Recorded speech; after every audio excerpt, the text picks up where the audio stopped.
ఒక ఊరు రెండు రాష్ట్రాలు. అవును, టీ బరంపురం అనే ఊర్లో రెండు రాష్ట్రాలు ఉన్నాయి. అది ఒకటి ఆంధ్ర, రెండోది ఒరిస్సా. ఇప్పుడు నేను ఏదైతే ఉన్నానో ఈ రోడ్డు అనేది ఈ ఊరికి ఈ ఊరిని రెండు రాష్ట్రాలుగా విభజిస్తున్నటువంటి పరిస్థితి. మనం ఇక్కడ చూసుకున్నట్టయితే ఇటువైపు రామాలయం ఏదైతే ఉందో ఇది ఆంధ్ర ప్రాంతం. ఈ ఆంధ్ర ప్రాంతం ఈ రోడ్డు అనేది ఈ రెండు గ్రామాలకు ఉన్నటువంటి బార్డర్. ఇటువైపు రామాలయం వైపు ఉన్న ఇల్లులు కావచ్చు, పొలాలు కావచ్చు, ఇవన్నీ కూడా ఆంధ్రాలోకి వస్తాయి. ఇక్కడ ఇటువైపు మనం చూసుకున్నట్టయితే ఇదంతా ఇక్కడ ఈ వేప చెట్టు ఏదైతే ఉందో వేప చెట్టు నుంచి ముందుకు వెళ్తే ఇదంతా కూడా ఒరిస్సాలోకి వస్తుంది. ఇంకా విచిత్రంగా మనం చూసుకున్నట్టయితే ఇక్కడ రెండు ఇల్లులు ఒకటే గోడ. ఈ రెండింటికి కూడా ఒకటే గోడ. ఈ గోడనే హద్దుగా చేసుకొని ఈ రెండింటి ఇళ్ళని నిర్మించినటువంటి పరిస్థితి. కానీ ఈ ఇల్లు ఏదైతే ఉందో, ఇప్పుడు నేను చూపిస్తున్నటువంటి ఇల్లు ఏదైతే ఉందో ఈ ఇల్లు అనేది ఆంధ్రాలోకి వస్తుంది. ఇక్కడ ఉన్నటువంటి ఈ ఇల్లు అనేది ఒరిస్సాలోకి వస్తుంది. చాలా విచిత్రం, చాలా రేర్గా ఇటువంటి పరిస్థితులు కనిపిస్తూ ఉంటాయి. అసలు మళ్ళీ ఇంకెక్కడ చూసుకున్నట్టయితే ఇది ఏదైతే ఆంధ్ర ప్రాంతం ఉందో, ఆంధ్ర ప్రాంతం తర్వాత ఈ రోడ్డు పక్కన ఇటువైపు ఏదైతే ఉందో ఇది ఒరిస్సా ప్రాంతం ఏదైతే ఉందో, మళ్ళీ ముందుకు వెళ్ళిన తర్వాత మళ్ళీ ఆంధ్ర ప్రాంతం అనేది ఉంది. అంటే మధ్యలో ఒరిస్సా ప్రాంతం అనేది ఉంది. ఇదంతా ఒకటే ఊరు, టీ బరంపురం అనేటటువంటి ఊరు. ఈ ఊరిలో మొత్తం ఆంధ్ర ఒరిస్సా ప్రాంతాలు అనేవి డివైడ్ చేసినటువంటి పరిస్థితి. ఇవి రెండు రాష్ట్రాల్లో, ఒక ఊర్లో రెండు రాష్ట్రాలు ఉన్నాయి. దీనికి సంబంధించినటువంటి వివరాలు, అప్పట్లో ఎలా విభజన జరిగింది, అసలు ఈ పరిస్థితి ఎందుకు వచ్చింది, దీనివల్ల ఏమైనా ఇబ్బందులు జరుగుతున్నాయా ఏంటి అనేది మనతో పెద్ద ఆయన ఉన్నారు, ఆయనతో మాట్లాడి తెలుసుకునేటటువంటి ప్రయత్నం చేద్దాం. పెద్ద ఆయన చెప్పండి, అసలు ఆంధ్ర ఒక ఊరు టీ బరంపురం అనే ఊరిలో రెండు రాష్ట్రాలు ఉన్నాయి. ఆంధ్ర, ఒరిస్సా అనే రాష్ట్రాలు ఉన్నాయి. ఈ ప్రాంతాన్ని రెండు రాష్ట్రాలుగా ఎలా విభజించారు, విభజించడం వల్ల ఏమైనా సమస్యలు వచ్చాయి అంటే చెప్పండి. సమస్యలు ఏంటి లేవు సార్, సమస్యలు ఏమిటో ఎప్పుడు లేవు. ఇప్పుడు ఆ రోడ్ వేశారు, అదంతా ఇప్పుడు కొత్త కట్టారు. ఇదంతా ఒడిశా, ఆ ఇల్లు కూడా కొత్త కట్టారు. ఇప్పుడు ఆ ఇల్లు ఇది ముందు కట్టారు.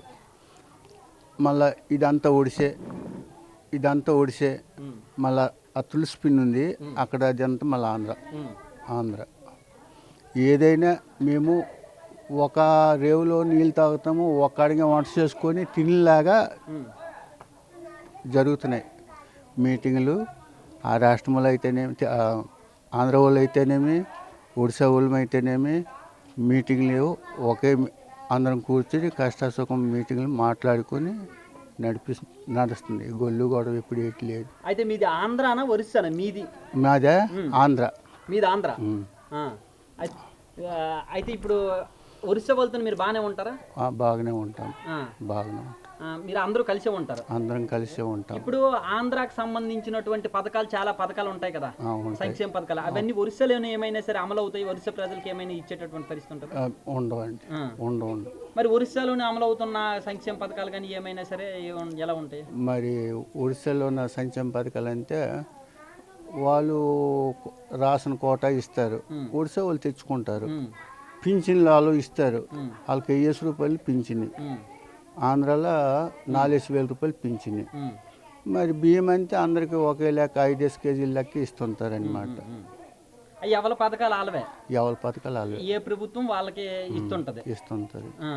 ఇప్పుడు రోడ్లు కావచ్చు, ఇవన్నీ కావచ్చు, ఎవరు వాళ్ళకే వేస్తారు రోడ్లు. ఆంధ్ర వాళ్ళు ఆంధ్ర రోడ్లు వేస్తారు ల్యాండ్లో. ఒడిశా ల్యాండ్లో ఒడిశా వాళ్ళు వేయడం జరుగుతుంది. మరి చుట్టారకం, బందారకం ఇవన్నీ అన్ని కలిసి మలిసే ఉంటాయి. చుట్టారకం, బందారకం. మరి టీ బరంపురం అంటే ఈ టీ బరంపురంలోని ఎక్కువ మంది ఒడియా మాట్లాడతారా లేకపోతే తెలుగు మాట్లాడతారా? ఎక్కువ తెలుగు వాళ్ళం కాబట్టి తెలుగు మాట్లాడుతాం. అయితే ఇది పూర్వం ఆంధ్రప్రదేశా ఒరిస్సానా? పూర్వం ఆంధ్రప్రదేశ్. మరి అప్పుడు ఎందుకలాగా ఒరిస్సా ఒక ఊరిని రెండు ముక్కలుగా ఎందుకు విభజించారు, రెండు రాష్ట్రాల్లోనే ఎందుకు విభజించారు? ఎప్పుడు ఇంచుమించు 70 సంవత్సరాల క్రితము సర్వీ వచ్చింది. ఇది బిట్లు తీశారు. బిట్లు తీయగన్నా ఇది ఒడిశాలు చెందింది, అది ఆంధ్రాలు చెందింది. అప్పుడు మా ఊర్లో సర్పంచ్ ఉండేవాడు, 30 సంవత్సరాలు ఏలుబడి చేశాడు. పోటీ లేకుండా అయితే ఎప్పుడు దానికి గవర్నమెంటు దీనికి చెకింగ్ చేయడానికి పిలిపించిన తర్వాత మరి ఇది ఒడిశా కింద వచ్చింది. అది ఆంధ్ర కింద వచ్చింది. ఓకే. మరి ఒరిస్సా ఆంధ్ర కింద ఒక ఊరిని విభజించడం ఎందుకు? అయితే మేమందరం అయితే ఒరిస్సాలో ఉంటాం, లేకపోతే ఆంధ్రాలో ఉంటాం, అందరం ఒకే రాష్ట్రంలో ఉంటామని చెప్పేసి మీకేం అనిపించలేదా? అవుపిస్తున్నది కదా, మరి స్థలం వదిలేసి అతల పక్క వెళ్ళలేము, వాళ్ళు ఆ జాగాలు వదిలేసి ఈ పక్క రాలేకపోతున్నారు. ఎక్కువ శాతం అతలకి వెళ్ళడానికి జంప్ చేస్తామని కూడా ప్రయత్నిస్తున్నారు. ఎటు? ఆంధ్ర దిక్కు అందరూ ఆంధ్ర వైపు వెళ్ళిపోవాలి అని చెప్పేసి అనుకుంటున్నారు. మరి ఈ స్థలాలు వదిలేసి ఎవరు వెళ్ళలేరు. మరి ఆర్థిక పరిస్థితి చాలా తక్కువ కాబట్టి మరి అక్కడ జాగాలు కావాలా, కొనాలా, కట్టుకోవాలంటే మరి డబ్బులు ఉండాలి కదా. అంటే స్థలం వదిలేసి ఎందుకు? ఈ స్థలాన్ని మొత్తాన్ని కలుపుకొని ఆంధ్రాలో కలుపుకోవడానికి కూడా అవ్వట్లేదా? మరి గవర్నమెంటే కలపాలి కానీ మరి మామ ఎక్కడ కలపగలి. మీరు అలాగా ఏమైనా అడిగారా? కలిసిపోతాం మొత్తం చాలా సార్లు అడిగితే గవర్నమెంట్ అప్పలేదు. అయితే ఇప్పుడు ఇలాగ ఇది అవ్వడం వల్ల మీకు ఏమైనా ఇబ్బంది, కలిసి ఒక ఊర్లో రెండు రాష్ట్రాలు ఉండడం వల్ల మీకు ఏమైనా ఇబ్బంది కలగడం కానీ ఏమైనా జరిగింది? ఏటి ఇబ్బంది ఎట్లేదు, అంత బాగానే ఉంది. బాగానే ఉంది. ఇంకా మరి మీకు ఆంధ్రాలోనే ఇల్లు ఎక్కడ ఉంది? ఆంధ్రాలో ఉందా, ఒరిస్సాలో ఉందా? మాకు 4 కొడుకులు, 3 ఇళ్ళు ఒడిశాలో ఉన్నాయి, 1 ఇల్లు ఆంధ్రాలో ఉన్నాయి.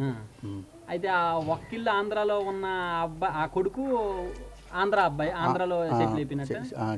వాళ్ళకి రేషన్ కార్డు ఇవన్నీ పథకాలు ఎవరికి ఎక్కడ ఉంటున్నాయి? ఆంధ్రాలో ఉన్నోళ్ళు ఆంధ్రాలే, ఒడిశాలో ఉన్నోళ్ళు ఒడిశాలోనే. మరి మేము ఆంధ్రాలో ఉన్నాం. మీరు ఆంధ్రాలోనే ఉన్నారు. అది చూస్తున్నారు కదా, ఇప్పుడు ఏదైతే ఉందో ఈ పెద్ద ఆయన చెప్తున్నటువంటి విషయాలు ఏవైతే ఉన్నాయో ఇవన్నీ కూడా చాలా ఇంట్రెస్టింగ్గా అనిపిస్తున్నటువంటి పరిస్థితి. నిజంగా ఈ పెద్ద ఆయనకే ఒరిస్సాలోని ఇల్లులు ఉన్నాయి, ఆంధ్రాలోని ఇల్లులు ఉన్నాయి అని చెప్పేసి అంటున్నారు. ప్రభుత్వ పథకాలు అయితే మాత్రం ఏ రాష్ట్రానికి ఆ రాష్ట్రమే ఇంప్లిమెంట్ అవుతున్నాయని చెప్తున్నారు. ఒక రాష్ట్రానికి సంబంధించి ఇంకో రాష్ట్రంలో కానీ, ఇంకో రాష్ట్రానికి సంబంధించి ఇంకో రాష్ట్రంలో కానీ ఇంప్లిమెంట్ అయ్యేటటువంటి పరిస్థితి లేదని చెప్పేసి కూడా చెప్తున్నారు. అయితే ఇంకొక ఆలోచన కూడా వచ్చింది. ఇక్కడ పండగల విషయం కావచ్చు, దేవుళ్ళ విషయం కావచ్చు, అవన్నీ ఎలా జరుగుతాయో అది కూడా పెద్ద ఆయన అడిగి తెలుసుకుందాం. చెప్పండి పెద్ద ఆయన, ఇప్పుడు ఇక్కడ రామాలయం ఉంది. ఈ రామాలయం అనేది ఆంధ్రాలో ఉంది. మరి ఆంధ్రాలో ఇప్పుడు ఒరిస్సాలో కూడా ఏమైనా వేరే రామాలయం ఉందా, లేకపోతే ఊరు మొత్తానికి ఒకటే రామాలయం? ఊరు మొత్తం పైన రామాలయం ఒకటే. అందరూ ఇక్కడికే వస్తారు? అందరం ఇక్కడికే వస్తాం. పైసా పరకు అందరం ఆంధ్ర వాళ్ళము, ఒడిశా వాళ్ళము సందా చేస్తాము. ఇక్కడ శ్రీరామనామం చేసుకుంటాం. ఆ గుడి కట్టింది ఆంధ్ర వాళ్ళు కట్టారా, ఒరిస్సా వాళ్ళు కట్టారా? దానికి ఒడిశా వాళ్ళు ఒక 2 లక్షల రూపాయలు ఇచ్చారు. ఆంధ్ర వాళ్ళు ఇస్తామన్నారు కానీ ఇవ్వటం లేదు. ఇవి టెంపుల్ మాత్రం ఆంధ్రాలోనే ఉంది, కానీ డబ్బులు ఇవ్వడం మాత్రం ఒరిస్సా వాళ్ళు ఇచ్చారు. తెలిసారా? ఆంధ్ర వాళ్ళు ఇస్తాం అనుకుని అన్నారు. ఆంధ్ర వాళ్ళు ఇవ్వటం లేదు. మొన్న శాక్షన్ అన్నారు కానీ అవ్వటం లేదు. అది దేవుడు పండగలు అన్ని ఎవరు వారు చేసుకుంటారో అందరూ ఒకరే చేసుకుంటారు. అందరూ ఒక్కడిగా చేసుకుంటాం, ఒక రకమే చేసుకుంటాం. ఆంధ్ర ఇల్లు సందా చేస్తాం పైసా పరక, ఒడిశా ఇల్లు పైసా పరక సందా చేస్తాము. శ్రీరామనామము ఊరందరం ఆంధ్ర వాళ్ళు ఒడిశా అందరము ఒకే లెక్కల మీద చేసుకుంటాం.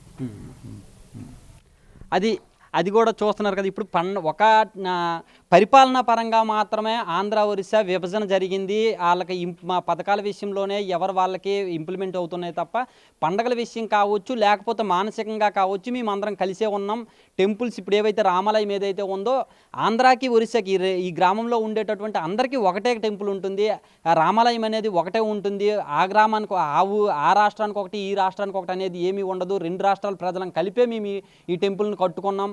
అదే రకంగా అన్ని పండుగలను కూడా కలిసే చేసుకుంటాం. ఏ కార్యక్రమం ఊరికి సంబంధించి ఏ కార్యక్రమం చేసినా కానీ అందరము కలిసే చేసుకుంటాం. ఇక్కడ భౌతికంగా రాష్ట్రాల పరంగా విభజించినప్పటికీ కూడా అందరం కలిసే ఉన్నామని చెప్పేసి కూడా గ్రామస్తులు చెప్తున్నటువంటి పరిస్థితి. కెమెరామెన్ నాగరాజుతో షణ్ముఖ్, బిగ్ టీవీ, శ్రీకాకుళం నుంచి. For more videos like this, subscribe Big TV channel.